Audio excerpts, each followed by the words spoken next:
Okay, did you know that a literal translation of Exodus 3:4-6 actually says God has a 6-foot long nose? I know, it sounds totally bizarre to modern ears.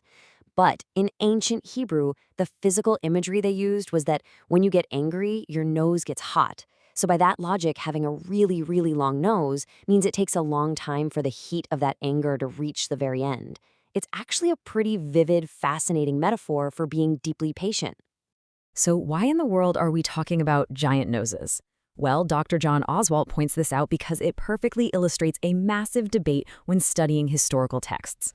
Literal translation versus thought-for-thought translation. You see, a literal translation is absolutely fantastic for close analytical study, but you can see how it completely misses the cultural imagery, like the 6-foot nose. A thought-for-thought translation, on the other hand, captures the actual intent and flow, translating that exact same phrase simply as slow to anger. To truly wrap our heads around complex ancient texts like the Book of Isaiah, we really need both of these tools in our toolkit. Welcome to The Explainer. Today we are diving deep into Dr. John Oswalt's analysis of Isaiah chapters 26 and 27. We're going to look right past the ancient history to uncover the text's incredibly practical arguments about trust, wholeness, and ultimate redemption. Here is our quick roadmap for today. We'll be breaking down these profound chapters into 4 contrasting themes. First, a tale of 2 cities.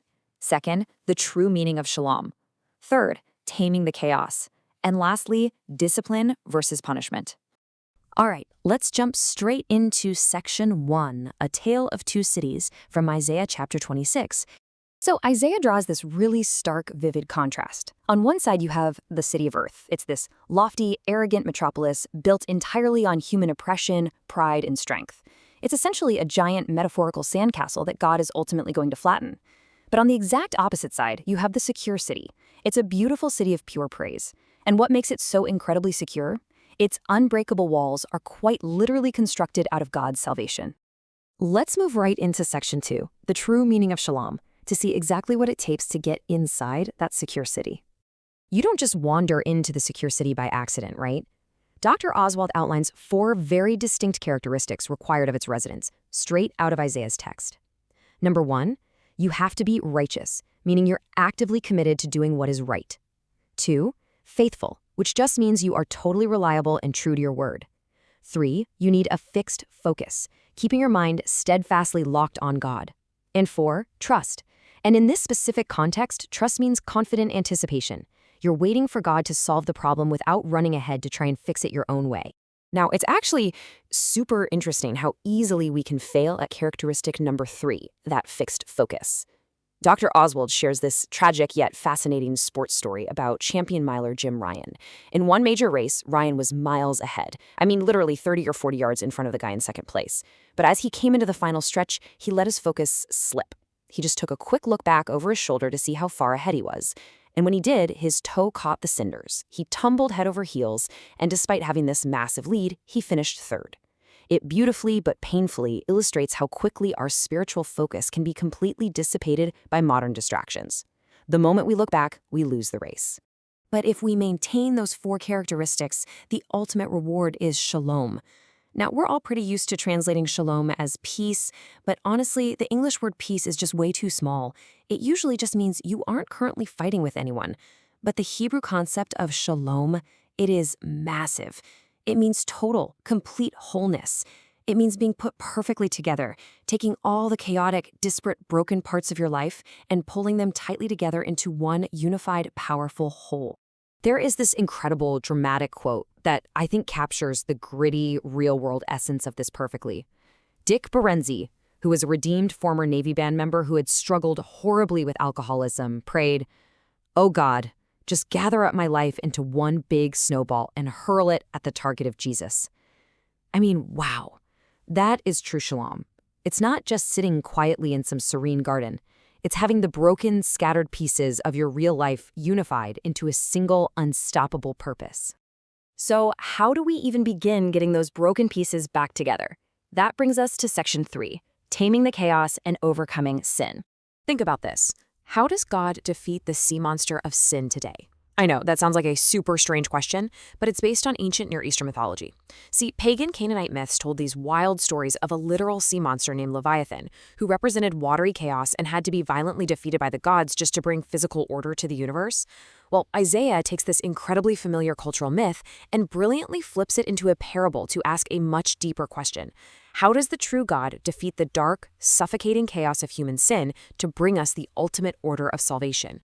To show what God actively bringing order to the chaos of sin looks like in modern times, Dr. Oswalt shares the gripping story of Olympic runner Louis Zamperini. Back in 1943, Zamperini's WW-2 bomber crashed into the Pacific. The guy survived an unbelievable 47 days adrift on a life raft, only to be captured and sent to a brutal POW camp where he was mercilessly tortured. After the war, Louis was physically free, sure, but mentally he was completely trapped, haunted by severe PTSD, violent nightmares, and deep alcoholism. His life was absolute, literal chaos. But then, in 1950, he was dragged to a Billy Graham tent meeting by his wife, and he finally surrendered his chaos to God, finding absolute and immediate redemption.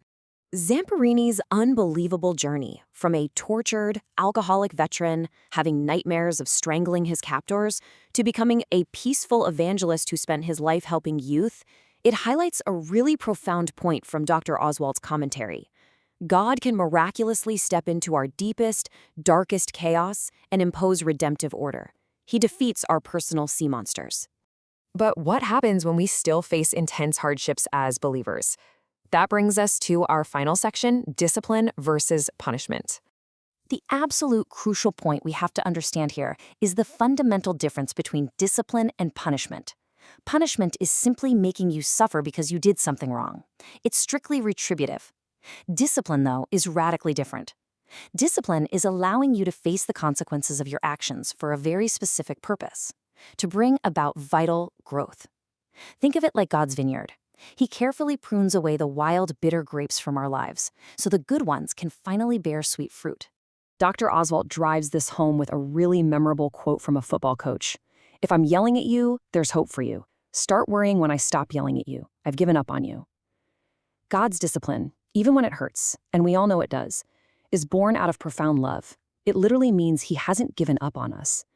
In God's economy, destruction is never, ever his intended last word for his people.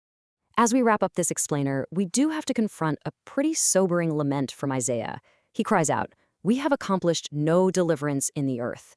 Basically, Isaiah is saying that God's people were meant to be pregnant with deliverance for the entire world, but instead they just gave birth to wine.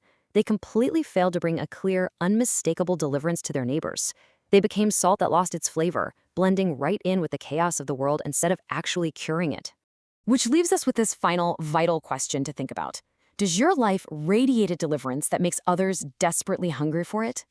Think of someone like Mother Teresa, literally kneeling in the absolute filth and despair of the slums, yet remaining entirely untouched by that spiritual darkness.